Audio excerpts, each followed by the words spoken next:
कहाँ मिला शिवलिंग? अभी तक तो कहीं कोई शिवलिंग नहीं है। हिंदू पक्ष तो ठोक के कह रहा है। जो पक्ष तो कुछ भी ठोक के कह दे। अगर कोर्ट के आदेश पर सर्वे कराया गया, वो सर्वे लीक कैसे हो गया? जो रिपोर्ट पहले कोर्ट के सामने जानी चाहिए, वो रिपोर्ट कोर्ट के सामने न जाके और लीक हो रही है या लीक की जा रही है।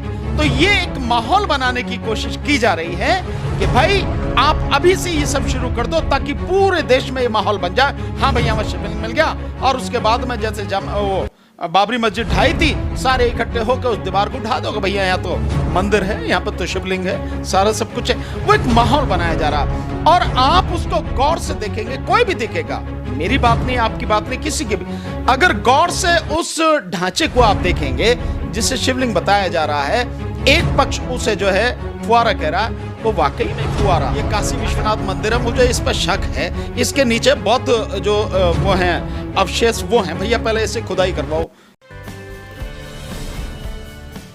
नमस्कार, मैं दानिश अंसार और आप देख रहे हैं पीआरवी। हमारे साथ बातचीत करने के लिए सुप्रीम कोर्ट के वरिष्ठ वकील भानु प्रताप जी मौजूद हैं। ज्ञानवापी का मुद्दा इन दिनों सुर्खियों में लगातार बना हुआ है, और उसके बाद जो है कहीं ना कहीं जामा मस्जिद को लेकर भी दावा ठोक दिया गया है कि आशंका है कि इसके नीचे जो है देवी देवताओं की जो है मूर्ति है। हिंदू सभा ने प्रधानमंत्री मोदी को भी पत्र लिखा है, और जो जामा मस्जिद के इमाम है उनसे भी अनुमति मांगी है कि जामा मस्जिद की खुदाई की अनुमति दी जाए। सुप्रीम कोर्ट के वरिष्ठ वकील हैं, कानून के जानकार हैं, इनसे बातचीत करेंगे कि आखिर तमाम मुद्दे को, ये कह लें कि खोदने वाली जो तमाम चीज़ें प्रक्रिया चल रही है उसको ये कैसे देख रहे हैं। सर, अब तो जामा मस्जिद भी आ गया है निशाने पे, क्या कहेंगे? नहीं, आप एक दो चीज़ें और भूल गए। जामा मस्जिद है, कुतुब मीनार है, और एक टीपू सुल्तान की जो मस्जिद है उसकी भी खुदाई की बात हो रही है। मैं समझता हूँ ये वाहियातपने की बातें हैं। लगता है कोर्ट जो है इसको मानेगी और इस पर कुछ संज्ञान लेगी? मेरे विचार से तो नहीं मानना चाहिए, क्योंकि कोई लीगल और मतलब संवैधानिक कोई आधार नहीं है। कोर्ट उसी बात पर तो बात करेगी कि जो कोई लीगल हो, कोई संवैधानिक आधार हो, कानून का बहुत बड़ा एक मुद्दा उसमें शामिल, ऐसा तो कुछ भी नहीं है। हिंदू सभा कह रही है हमारा शक तो दूर होना चाहिए ना। नहीं, शक, तुम्हारे शक के दूर करने के लिए पूरे देश को खुदवा दें क्या भाई? अगर मोदी जी तुम्हारे शक के इसमें जो मतलब पूरे देश को खुदवाने के चक्कर में तो खुदवा गए रहो, समझे ना जी। ये शक आप कल किसी को कहने लगे कि नहीं मुझे इस पे शक है, मुझे उस पे शक है, तो अगर ऐसा ही शक है तो चलो मैं ये कहता हूँ कि भाई ये जो है ना, ये काशी विश्वनाथ मंदिर है, मुझे इस पर शक है, इसके नीचे बौद्ध जो वो हैं अवशेष, वो हैं। भैया पहले इसे खुदाई करवाओ। क्या ऐसा होना चाहिए?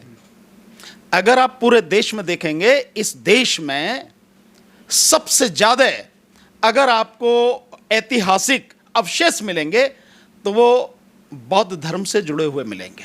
कह रहे हैं कि हमारे दावे जो है वो खोखले थोड़े साबित हो रहे हैं। वो कह रहे हैं कि ताजमहल में देखिए चांदनुमा बना हुआ है, वहाँ पे आप यहाँ शिवलिंग की तरह वो ज्ञानवापी मस्जिद में मिला, तो चीज़ें मिल भी तो रही। चांदनुमा क्या बना हुआ? अगर चांदनुमा बना हुआ है तो मुस्लिम समाज से चांद बहुत ही एक मजबूती के साथ, उनके मतलब उनकी भावनाओं के साथ, उनके जीवन के साथ, उनके श्रद्धा के साथ में, उनके धर्म के साथ में जुड़ा हुआ है। तो फिर उनकी इमारत है तो उस पर चांद नहीं मिलेगा तो और कहाँ मिलेगा? ठीक है, चांद मिला तो उनकी इमारत है, जहाँ शिवलिंग मिल गया। कहाँ मिला शिवलिंग? अभी तक तो कहीं कोई शिवलिंग नहीं है। हिंदू पक्ष तो ठोक के कह रहा है। जो पक्ष तो कुछ भी ठोक के कह दे। देखिए, इस बात पे बार बार ये बात हो रही है, और हर जगह से हर लोग इस बात पे, जो भी समझदार लोग हैं, कानून के जानने वाले लोग हैं, बहुत बड़े वरिष्ठ पत्रकार हैं, सब लोग इस बात को कह रहे हैं, अगर कोर्ट के आदेश पर सर्वे कराया गया, वो सर्वे लीक कैसे हो गया? जो कुछ भी था, जो रिपोर्ट पहले कोर्ट के सामने जानी चाहिए, वो रिपोर्ट कोर्ट के सामने न जाके और लीक हो रही है या लीक की जा रही है। तो ये एक माहौल बनाने की कोशिश की जा रही है कि भाई आप अभी से ये सब शुरू कर दो ताकि पूरे देश में ये माहौल बन जाए। हाँ भैया हमें शिवलिंग मिल गया, और उसके बाद में जैसे वो बाबरी मस्जिद ढाई थी, सारे इकट्ठे होकर उस दीवार को ढा दोगे। भैया यहाँ तो मंदिर है, यहाँ पर तो शिवलिंग है, सारा सब कुछ है। वो एक माहौल बनाया जा रहा, और आप उसको गौर से देखेंगे, कोई भी देखेगा, मेरी बात नहीं, आपकी बात नहीं, किसी की भी, अगर गौर से उस ढांचे को आप देखेंगे जिसे शिवलिंग बताया जा रहा है, एक पक्ष उसे जो है फुआरा कह रहा है, वो वाकई में फुआरा है। अगर आप उसको ध्यान से देखेंगे तो आप फुआरे को शिवलिंग बता रहे हैं।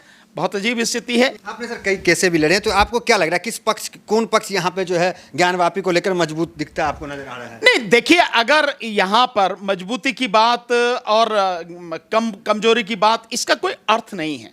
यहाँ पर यह है कि कानूनी स्थिति क्या है इस देश में, और कानूनी स्थिति यह है कि 1991 का places of worship special act जो है, उस एक्ट के तहत यहां 1947 के बाद की जो स्थिति है किसी भी धार्मिक संस्थान की या धार्मिक स्थान की, वो किसी भी धर्म से जुड़ा हो, चाहे वो हिंदुओं से जुड़ा हो, चाहे बौद्धों से जुड़ा हुआ हो, चाहे वो सिखों से जुड़ा हुआ हो, चाहे मुस्लिमों से जुड़ा हुआ हो, पारसी या जैन किसी से भी जुड़ा हुआ हो, या ईसाइयों से जुड़ा हुआ हो, उसकी स्थिति वैसी की वैसी रहेगी, उसमें कोई छेड़छाड़ नहीं की जा सकती।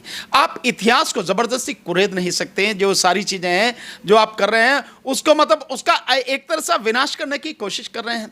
जो इतिहास है, आप इतिहास बनाइए, बताइए, छुट्टी, उसका क्या लेना देना इन सब सारी चीजों से। मेन स्ट्रीम मीडिया है वो तो कहीं ना कहीं दिखा रही है कि हिंदू पक्ष को मजबूत बताया जा रहा है। यार तुम गुलाम मीडिया की बात करो, जो कि मेन मीडिया कहाँ है? मेन मीडिया, मेन मीडिया तो आज की तारीख में भैया सोशल मीडिया ही है। वो प्लेटफॉर्म है मीडिया के जो लगातार धीरे धीरे धीरे धीरे इस देश के सामने सच्चाई लाते हैं, हकीकत लाते हैं, जिनमें बहुतों के नाम मैं ले सकता हूं। जैसे आप देखेंगे द वायर है, जैसे आप देखेंगे सत्यहिंदी.com है, जैसे पुण्य प्रसून वाजपेयी जी का है, जैसे द क्विंट है, जैसे द स्क्रोल है, और इसी तरह के जो मीडिया संस्थान हैं, या जैसे आप लोग हैं, जैसे आपका हो गया PRB, आप हमारे सामने बैठे हैं, अरुण जी बैठे हैं, आपका हो गया टाइम्स एक्सप्रेस, द नेशन वाले हैं, ये बैठे हमारे साथ में जाहिद भाई, इनका जो हो गया हिंद डेली। मतलब ऐसे जो लोग हैं जो लगातार जो सच है उसको दिखाने की हिम्मत रखते हैं, उसे दिखा रहे हैं। असली मीडिया ये है। उस बिके हुए गुलाम और दलाल मीडिया की बात करना बिल्कुल बेकार है, वो कुछ नहीं है, वो कहानी खत्म हो गई उनकी। क्या लग रहा है, कुछ लोग कह रहे हैं कि जो है वो 2024 की कहीं ना कहीं एक तरफ तैयारी भी है। नहीं, ये तो बिल्कुल सच है। नारा भी था, काशी मथुरा की बारी है। देखिए, नारे की तो बात जैसी भी है, लेकिन ये तो आप इससे समझ लीजिए कि ये मसले जैसे जैसे शुरू हुए हैं, और मोदी जी शायद परसों पहले दिन आके कह भी गए हैं, जो उत्तर प्रदेश में भाजपा के विधायक हैं उनके साथ, उनसे कह भी गए भैया 2024 की तैयारी करो। तो ये तो तैयारी चल रही है। ये तो मसले, अब आप देखिए कि अभी ज्ञान व्यापी था, अब ये मथुरा भी आ गया साथ में, और अब ये जो है कुतुब मीनार भी चल रहा है, ये जामा मस्जिद भी चल रहा है, और आपका जो वो भी चल रहा है टीपू सुल्तान की मस्जिद वाला, और ताजमहल है ही जिसके पीछे में। बीजेपी का कहीं रोल आपको दिखता है क्या? नहीं, बीजेपी का ही रोल है। कैसे नहीं दिखता आपको? बीजेपी तो हिंदू संगठन है। भाई देखिए, आप इसे ऐसे कह सकते हैं कि भुस में आग लगा जमालो दूर खड़ी। यानी मोदी जी ने ये जो प्यादे हैं ये सब छोड़ रखे हैं, और उनको कह के खुद अलग बैठे हैं कि भैया बीजेपी का कोई लेना दे। ये लोग किसके हैं?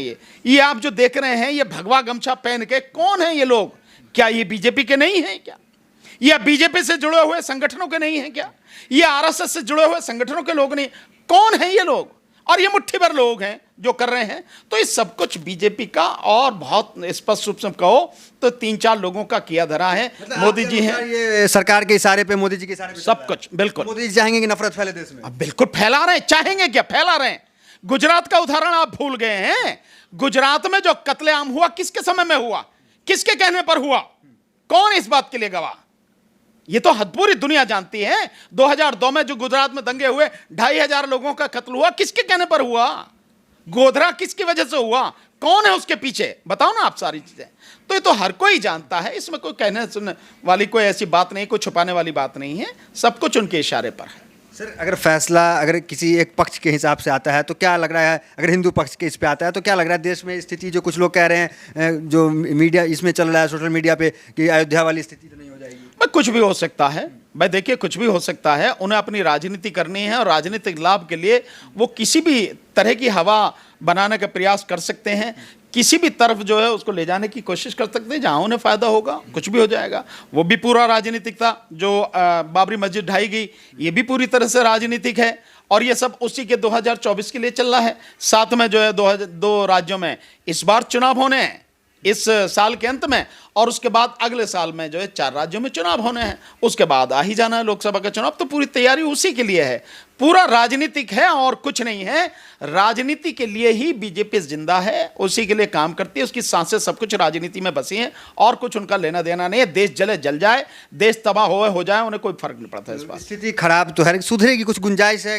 कैसे सुधरेगी? भाई मैं समझता हूं जो लोग हैं जिनको उकसाने की कोशिश की जा रही है, उनका धैर्य और उनके द्वारा बनाई गई शांति व्यवस्था इस बात का आप कह सकते हैं कि सबूत है कि वो बिगाड़ने की कोशिश कर रहे हैं, लेकिन ये लोग बिगड़ने नहीं देंगे। यानी जो लोग जिनको उकसाने की कोशिश कर रहे हैं वो देश को बचाना चाहते हैं और लगातार अपना धैर्य कायम रखे हुए हैं और कानूनी तरीके से ही सारे काम वो कर रहे हैं। मैं समझता हूँ देश शायद बच जाए, वरना कोशिश तो पूरी कर रहे हैं। फिर भी भविष्य के गर्भ में क्या छिपा है कोई नहीं जानता, किस करवट लेगा, क्योंकि पल में कुछ भी हो जाता है। दावे की बुनियाद पे क्या लगता है कि वो मस्जिद को अब सौंप देना चाहिए? जिस तरह से हिंदू सेना भी आ गई है, वो कह रही है कि अब वहां पे पूजा शुरू करने। अबे तो इंगे होंगे कि ये सेना आ जाएंगे तो इनकी वजह से सौंप देंगे क्या? कमाल कर रहे हो यार। मतलब कोई भी आके बना के 4 आदमियों के 10 आदमियों को 50 आदमियों को इकट्ठा लेके लाल गमछा लेके और भगवा झंडा लेके जो हम यहाँ की सेना है ये कल नहीं तुम्हारे घर पे आके कोई कब्जा करने लगे, दे दोगे उससे क्या? एक मजबूत संगठन है हिंदू। तुम्हारे घर पे आके कोई कब्जा करने लगे क्या गो भैया हम तो राम सेना है, ये तो राम का मंदिर है, तुम कहां से घुसे आए इसमें? तुम तो इसमें जो गैर कानूनी तरीके से घुसे हो तब क्या करोगे? हमारी आस्था का मामला। यार ये सारी बेकार की बातें हैं। देखिए इस देश में अभी भी कानून जिंदा है, मरा नहीं है, हालांकि सिसक रहा है बहुत बुरी स्थिति में। क्यों लग रहा है आपको? बहुत बुरी स्थिति में भाई। अगर न्याय करता तो ये नहीं होता। अगर न्याय उसमें बाबरी मस्जिद में ही हो गया होता, बाबरी मस्जिद में न्याय नहीं। ये जो मसले आज उठ रहे हैं ये मसले कभी उठते ही नहीं, क्योंकि उसमें न्याय नहीं हुआ और उसमें जो आतताई लोग थे उनको बल मिला, इसलिए आज ये सारी चीजें हो रही हैं, नहीं तो कुछ भी नहीं होता। ठीक है, तो ये एडवोकेट भानु प्रताप थे जो कि बड़ी बेबाकी से तमाम सवालों का यहाँ पे जवाब दे रहे हैं, कानून के काफ़ी जानकार हैं। तो फिलहाल वीडियो में इतना, मिलते हैं अगले वीडियो से। बने हमारे साथ, बहुत बहुत धन्यवाद।